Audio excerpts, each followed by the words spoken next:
Hi, y'all. Welcome back to another round of physics. And yeah, let's get at it. As promised, I said we should probably work on some inductors and circuits.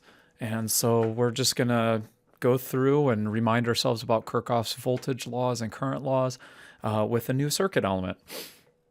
So, as previously described, how we represent inductors in a circuit is the loop-de-loop wire. Okay. Something like that. And that should remind you, be reminiscent of a solenoid, so an inductor L. And so I guess we just start walking our way through. Let's get an idea about what happens if we take a battery of voltage V and we hook it into a series circuit involving an inductor and a resistor. So we'll say an inductor L, a resistor R. And what does this actually look like when we get the differential equation and go through and solve? So go ahead, take a couple minutes, remind yourselves Kirchhoff's voltage law, Kirchhoff's current law, and go ahead and write down the equation describing this circuit.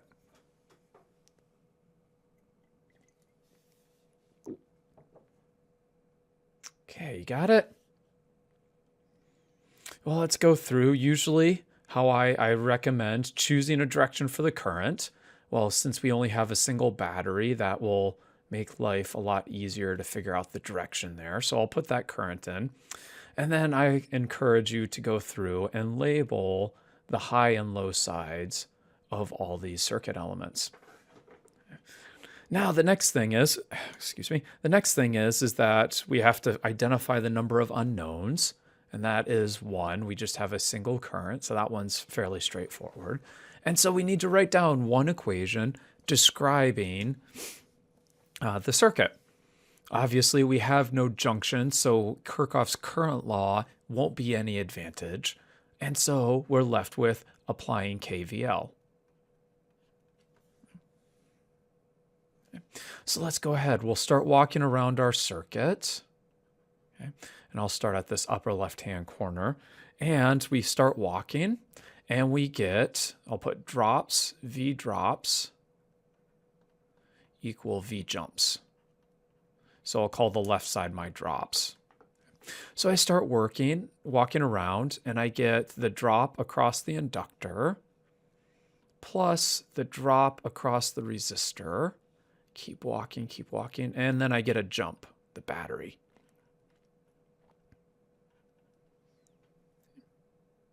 Now let's go ahead and substitute in the expressions representing the drops across the inductor, then the resistor. Ohm's law for the resistor, V equals IR, so our current I times the resistance R. The battery, that doesn't change, that we just leave there. And for the inductor, you recall that we had the expression from last lecture that we define an inductance L such that the drop across the inductor can be written like this, di dt. You want to go through it? I assume you said yes. So let's go through. Let's remind ourselves, how did we solve that differential equation? So I'll put di dt plus IR equals V battery. Now, there are various ways to take a stab at differential equations, first order inhomogeneous differential equations. The fact of the matter is that because this is a constant, I think the easiest approach is to take a time derivative of both sides. So what I will do is take a time derivative of both sides. And so now I have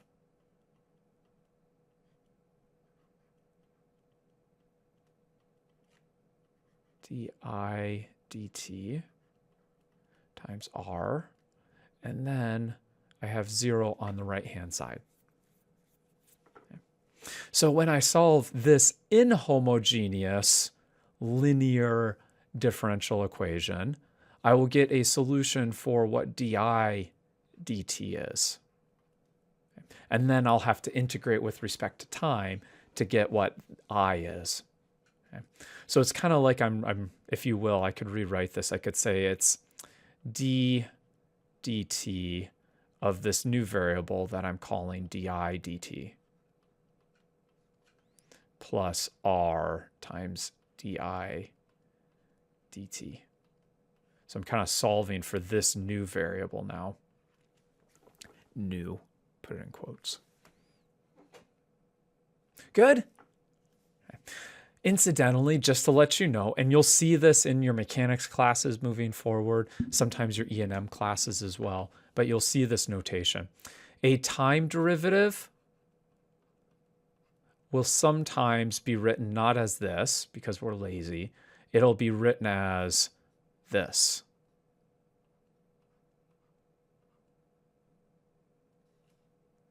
Or a spatial derivative, because we are lazy, will sometimes be written as this. I think this spatial derivative notation you're probably familiar with. They introduced that in calculus. But this dot notation you might be less familiar with. To give you another example of that, rather than writing the acceleration as being d squared x dt squared, you will sometimes, more often than not in advanced text, see it simply written as x double dot, 2 time derivatives. So that's just a little notation issue for you. Okay. So this equation, if you don't like this, you could write it as d dt of I dot plus r I dot equals 0. Now, I told you when we saw these equations for the first time, anytime you have a first order linear homogeneous differential equation, that equation is separable. In other words, I can get the t's on one side and the variable on the other. So go ahead, do that with this equation. Got it? Good. Okay. So I'll walk you through it as well. So let's go ahead. We have L di dot dt plus, let's move the I to the other side. So we'll say negative r I dot. And now we'll go ahead and get the I dots on one side and the t on the other. So we have di dot dt equals negative r over L dt. Excuse me, I said dt. That's not what I want. I want I dot. So I'm moving the I dot to the denominator, the dt to the numerator. And now we integrate. So over here, I get ln of I dot. And since I have an indefinite integral, what I'll do is I'll just say r over L times t plus some constant c.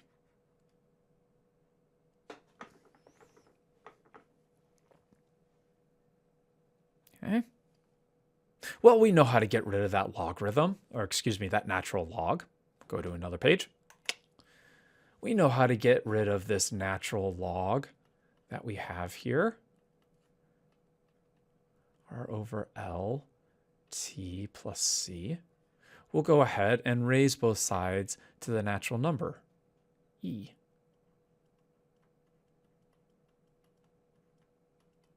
Okay. Now this right-hand side, I have it as e to the negative r over lt plus c.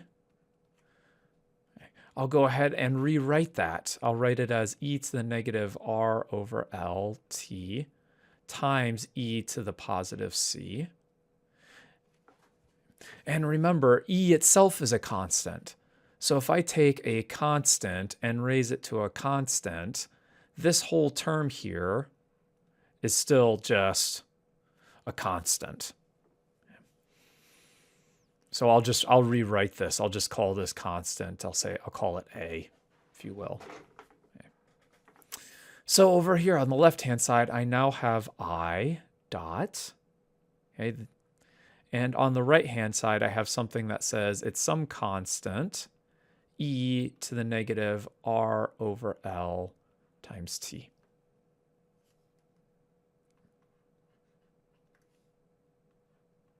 Okay. And already this should start looking kind of familiar. In fact, let me ask you a different question. Okay. What do you think the units of L over R is? Units, plural, singular. Okay. What's the unit of L over R?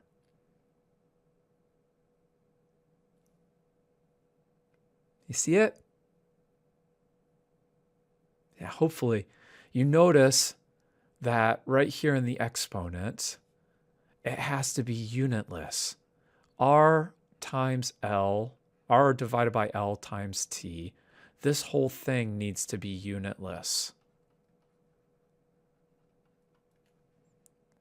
That means that the units of L over R must be equal to seconds. So that when you take L over time and divide it by L over R, you get unitless. Okay. Now, I guess we should probably go through and derive that. Okay, we can do it heuristically based on the math. Okay. So let's go ahead and take a little byline. Incidentally, you probably already know what the L over R is called. Again, we sometimes call that the time constant of the circuit. Okay.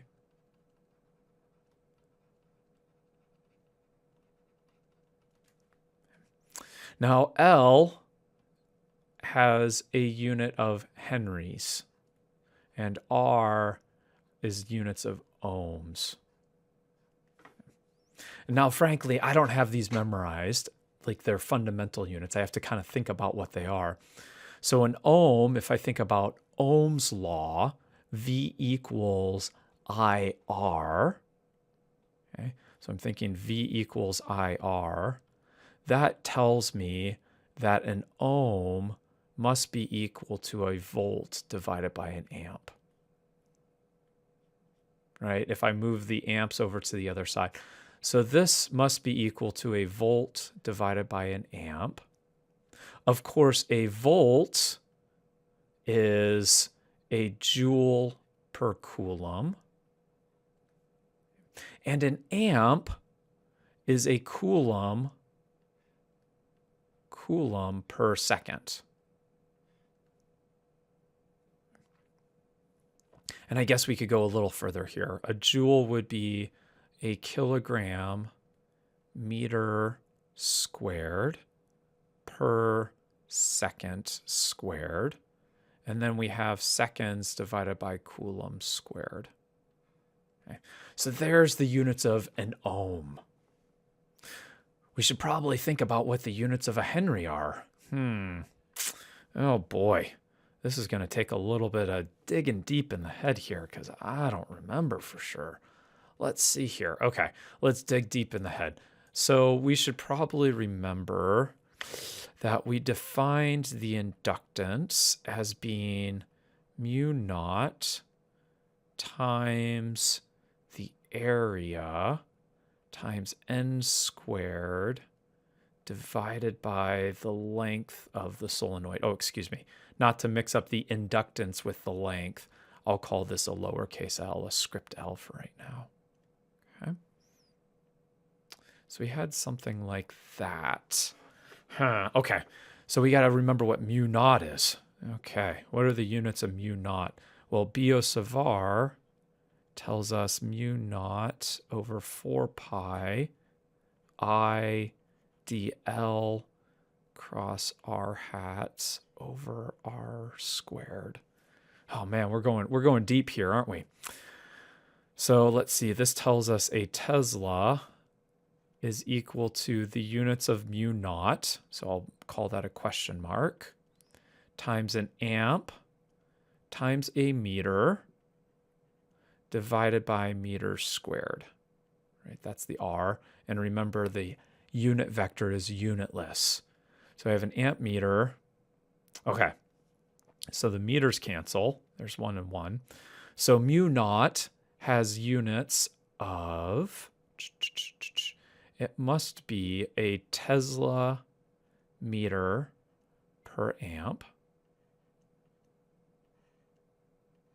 Okay, so there's our units of mu naught.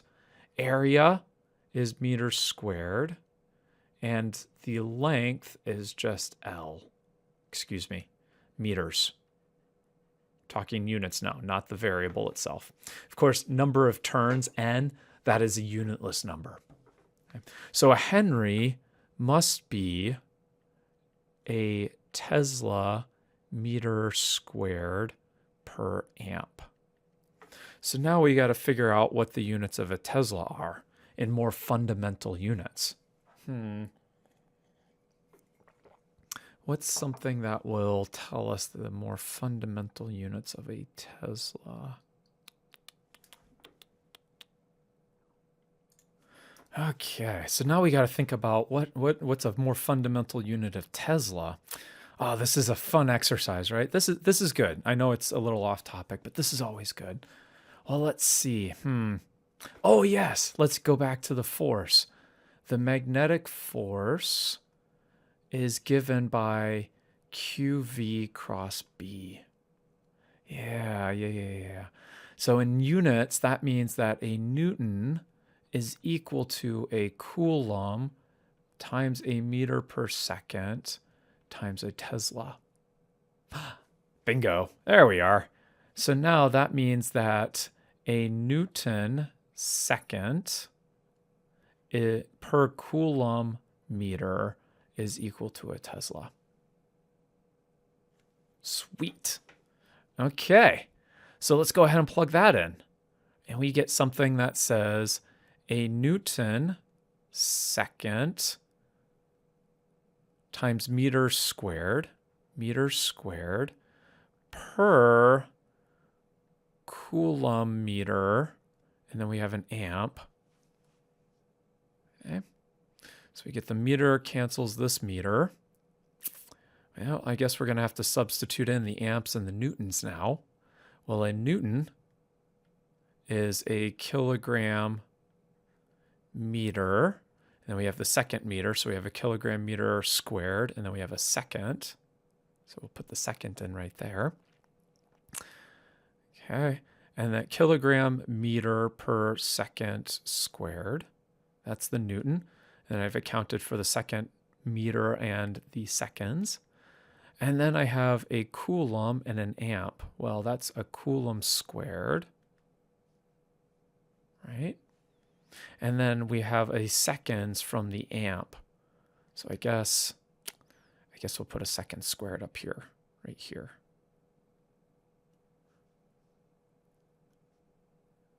Okay. Whew. Boy, that's a long route to take. So what do we have at the end of the day if we're looking at units? Okay, let's go ahead. Indeed, life has worked out fine. We have our meters cancel our meters, our kilograms cancel our kilograms, our coulombs cancel the coulomb squared.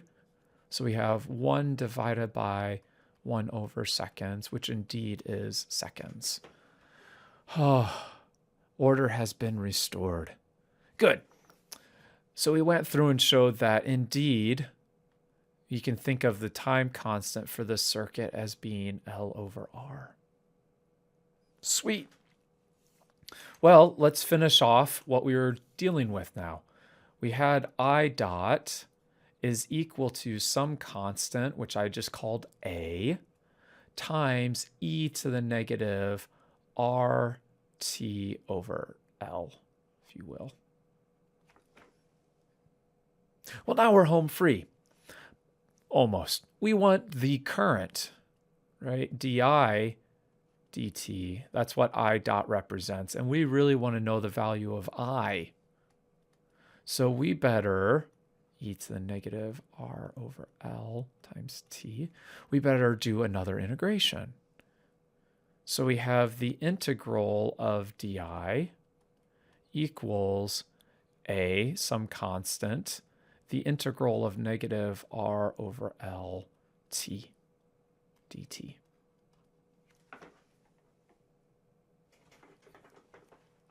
And okay, well, at the end of the day, we get something that says I is equal to, well, we have to do the integral here, a, and I'll put a negative L over R, e to the negative R over L t.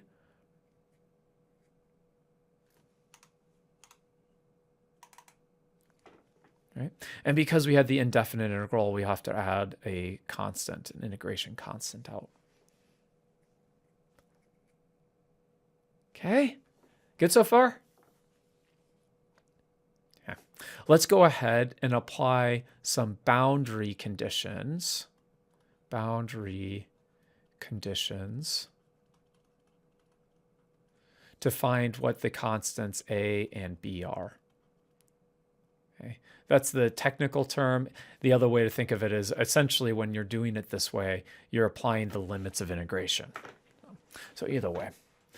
So if we go back and think about this uncharged inductor, last video we gave an argument that said the moment that the switch is closed and current begins to flow, okay, current wants to flow, maybe I should say, from the battery, the inductor is going to have a very large induced current. So large, in fact, that momentarily the drop across the inductor equals the drop across the battery. In other words, the total current flowing through the loop is 0. So let's go ahead and put that in. Let's use that idea. At time equals 0, the total current is equal to 0. Okay. Well, right away, that gives us a value of what B should be. If I plug 0 in here, and I get negative L over R A plus B. Okay, well, that means that the constant B must equal L over R times A. It's kind of boring, but okay, it works. So now we have something that says our current is equal to, and I'll go ahead and pull that L over R and A out. We have L over R times A, quantity 1. Now I have the negative sign here, so we got to be careful. 1 minus e to the negative R over L times t.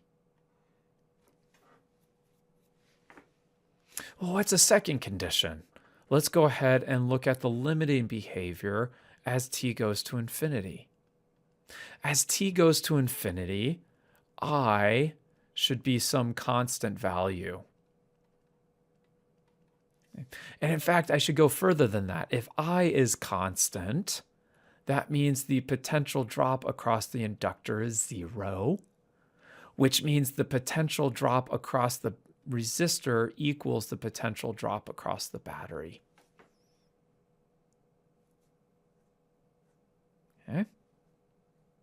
Which means we can use Ohm's law here, right here.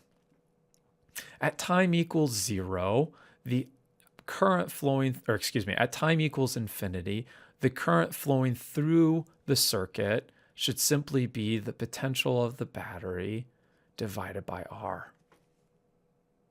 So let's go ahead and put that into our equation. Okay.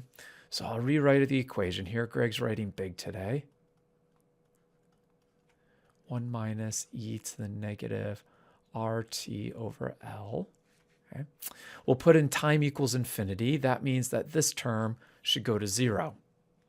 And at the same time, our current should therefore be the potential of the battery divided by the resistance. That should equal L over R times A. Right, this term goes to 0. So what we have is that the value of the battery divided by the inductor is equal to that constant A. So at the end of the day, what do we have? We have the current is equal to L over R times that quantity V battery over L. So we see that some of the stuff is going to cancel again. 1 minus e to the negative RT divided by L. Oh, goody goody. This cancels that. And that should make some sense. What's the units of a potential divided by a resistor? That is units of current.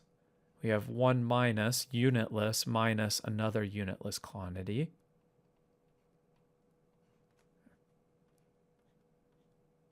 And there we go. We now have an equation for the charging inductor. And note, okay, this looks, again, I'll highlight the similarities.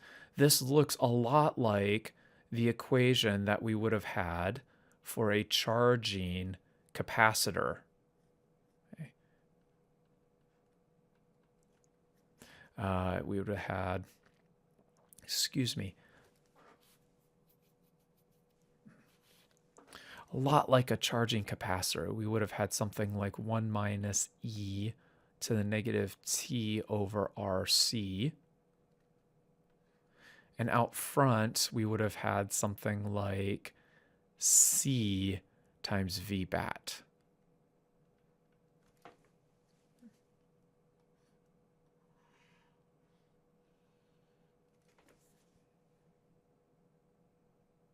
Okay. So a lot of what I want to emphasize here is a lot of the approaches that we use to analyze RC circuits, we can use the same approaches to analyze RL circuits.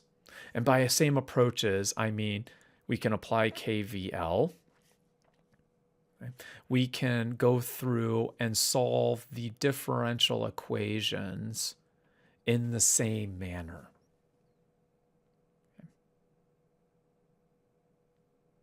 Good.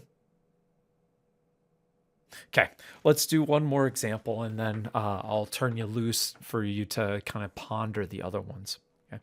And practice some other ones. Okay, let's try a different example, and one that we have not had any analogies to. Okay?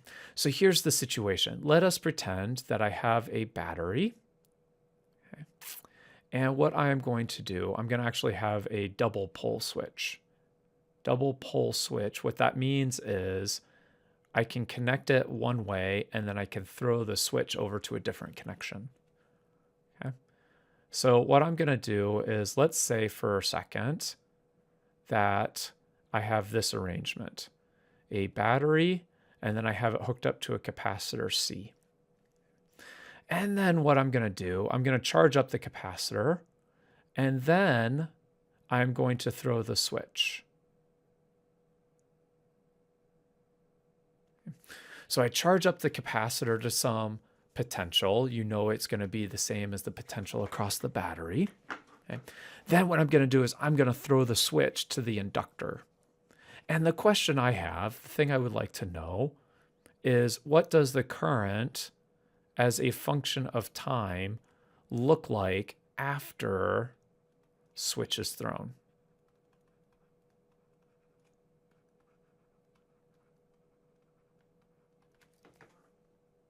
Okay. So let's go ahead. I'll simplify the circuit here. We're going to say what we're really dealing with is something like this. This is after the switch is thrown. What we're dealing with is something like this, where we have a potential, an initial potential difference across the capacitor. And of course, we'll say that we know the inductor.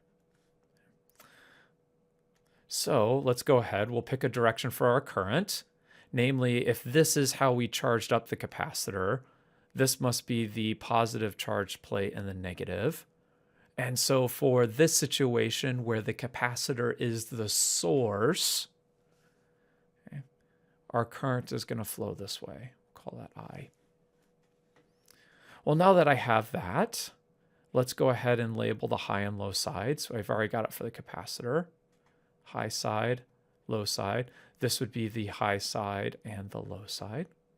And you're probably already ahead of me. Go ahead. Apply Kirchhoff's voltage law. We have that the drop across the inductor must equal the jump across the capacitor.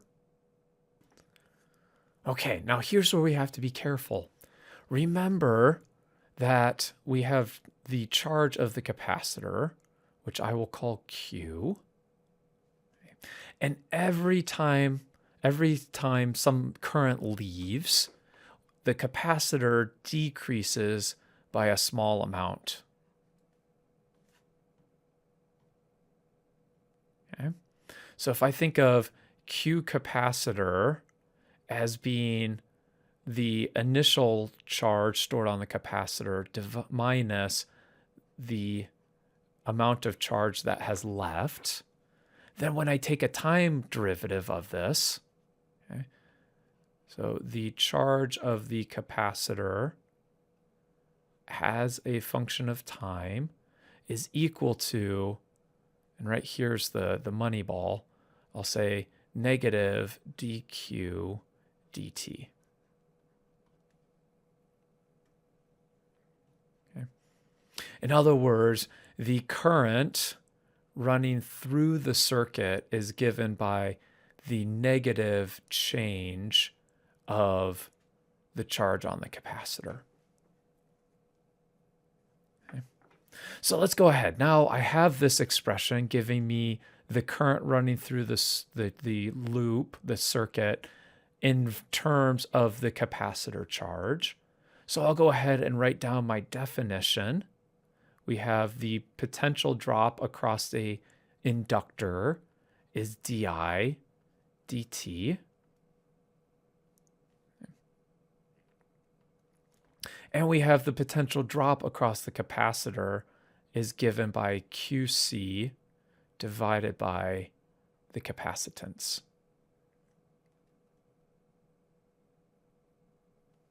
Okay. Oh, good. Okay. Well, so I'm going to substitute in this idea, this relationship between the current through the circuit and the charge on the capacitor. And I have something that says negative d squared QC divided by dt, the second derivative, equals QC over C. It's an ugly Q. Let me go ahead and get everything on one side. And so what I have is something that says the second time derivative plus, and I'll put 1 over LC here, times the charge on the capacitor is equal to 0. What we have here is a second order linear homogeneous differential equation. A second order linear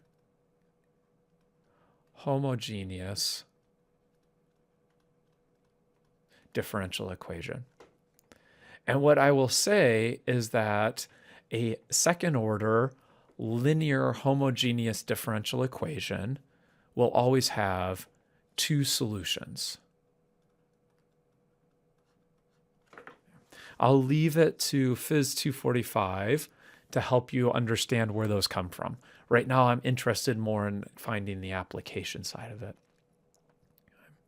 Generally, how you prove this is what's called the characteristic equation. I believe it's characteristic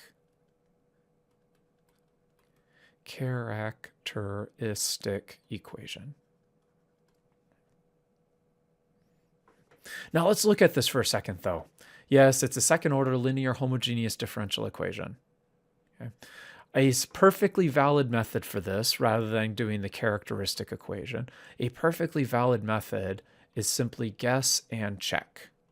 I know that seems somewhat unsatisfying, but that is technically a perfectly valid mathematical process. I think this is the solution. I'll plug it in and show that it works. Okay. Let's look at this equation for a second.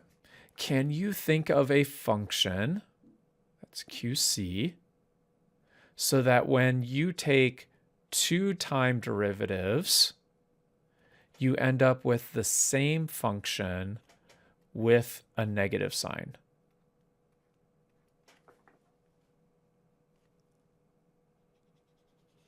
You say, yeah, I know a function. Try it. Check. Sine of t. Okay. If I take a derivative of sine of t, d dt, I get cosine. Oh, excuse me. I should write this out properly. If I take that, I get a cosine of t. And when I take two derivatives, I end up with the same function with an additional negative sign. Or if you prefer, you could also say cosine. Cosine of t will do the exact same thing. You take two derivatives, you end up with a negative cosine of t. Okay. These are our two solutions to the second order linear homogeneous differential equation. Okay. So I'll go ahead and write down the solution now. Okay. Our solution is something like this. The charge on the capacitor as a function of time is equal to, and I'll put a constant out front, constant sine of t divided by LC square rooted. And you say, well, why did you put that LC in there, that square root of LC? Don't forget, when we look at our differential equation, we have this constant term in front. Okay. So what happens is after I take two time derivatives, okay, when I take two time derivatives of sine of t, not only do I need that negative sign, but I also need that negative sign, but I also need a 1 over LC out front. Okay. Without that 1 over LC out front, then when I take the derivative and add it to the original thing, I won't necessarily get 0. Okay. So we have to include the square root of LC in there. And I'll put B cosine of t divided by LC.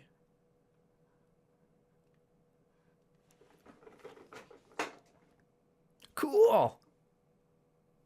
Right? Now let's go through. We should probably figure out, we're almost done, but we should probably figure out what the values of A and B are. And this again comes back into what we would call the boundary conditions. So let me ask you this. At time equals 0, should QC be 0 or should it be non-zero? Non-zero. Right, let's get rid of that one. At time equals 0, we're dealing with a charged capacitor, and therefore QC should be non-zero. Okay?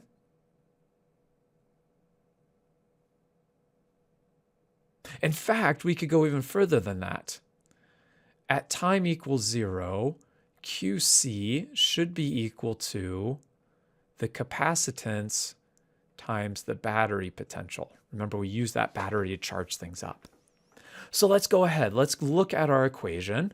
And if we take our equation and put at time equals 0, we get, well, sine of 0 is 0, so we get 0 there.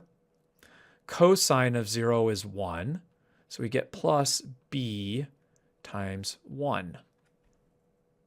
And we know that this whole thing should be C times V bat. So that tells us what the value of B better be.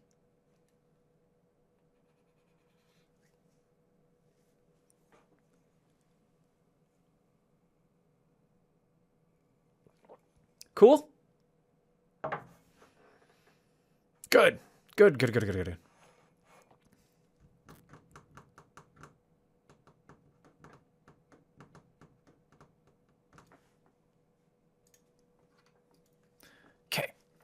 So we have what the value of B is. Now we've got to figure out what is this value of A. And here I'm going to use not the initial condition on the charge of the capacitor, but rather the initial condition on the current. So let's go ahead and write down the current as a function of time. Well, that's a time derivative of the above expression. And we should have something that says A times 1 over the square root of LC cosine of T over the square root of LC plus B times 1 over the square root of LC sine of T divided by LC. So we need to use a condition on the charge and the current. Take note, this is a negative B. There we go. Now we already know what the value of B is. What I'll highlight now is that at time equals 0, what should the current be running through the circuit? Keeping in mind, I have an uncharged inductor. It should be 0. Right? Remember that inductor doesn't want to see the charge start flowing. It wants to maintain the status quo. And so if we look at the second equation that we've written and plugged in time is equal to 0, we should have something that says 0, the current, equals, well here, cosine of 0 is 1. And so I end up with something that says A divided by the square root of LC minus sine of 0 is 0. So I get 0. And the only way for this to occur, and now you see it, the value of A must be equal to 0. Good. So what do we have for final answer?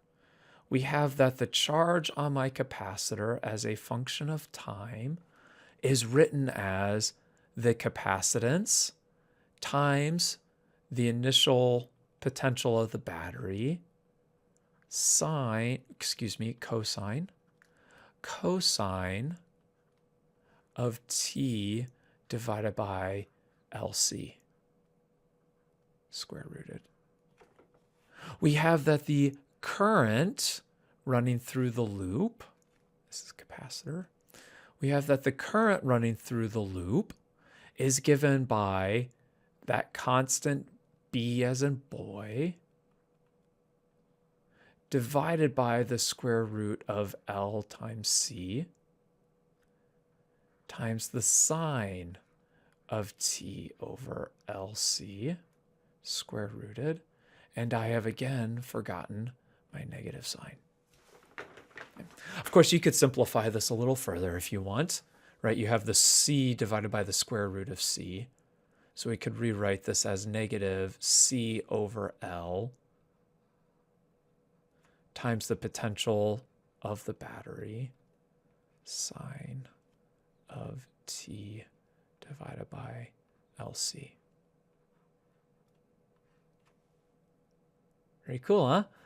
What does this mean? This means, and assuming perfect conductors and perfect wires and capacitors and everything, this means that if we take a charged capacitor and hook it up to an inductor, the current will flow. You will decrease the energy storage in the capacitor. Current will start flowing. And what will happen is you end up charging the inductor.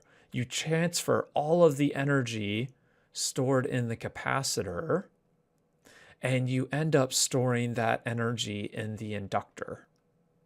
Okay. Now, of course, bear in mind, this energy is stored in the magnetic field, where for the capacitor, it's stored in the electric field. Now, once the capacitor is completely depleted, no more energy stored, that is when the inductor has its maximum storage. It's fully charged, the inductor. And so then what happens? Well, the inductor start seeing that the current stops, and it doesn't like that. So sometime later, when the capacitor is fully discharged, the inductor sees that the current has decreased and therefore will start running current the other way. It doesn't like seeing that decrease. Okay? And so what will happen is it will take its stored energy and start forcing current charge back onto the upper capacitor plate. And so the process repeats. It dumps the energy from the inductor back to the conductor. Well, once the inductor is fully discharged, the capacitor is fully charged, and so the capacitor will start running the current the other way again. And so this current sloshes back and forth between being energy stored in the inductor and energy stored in the capacitor. In fact, we could go slightly further. Let's look at this argument in the sine function. Okay? This 1 over LC square rooted. What do you think the units of that are?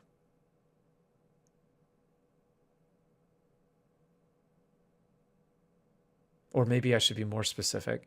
What are the units of LC square rooted? Probably see it already. The argument in here has to be unitless. LC must have units of seconds.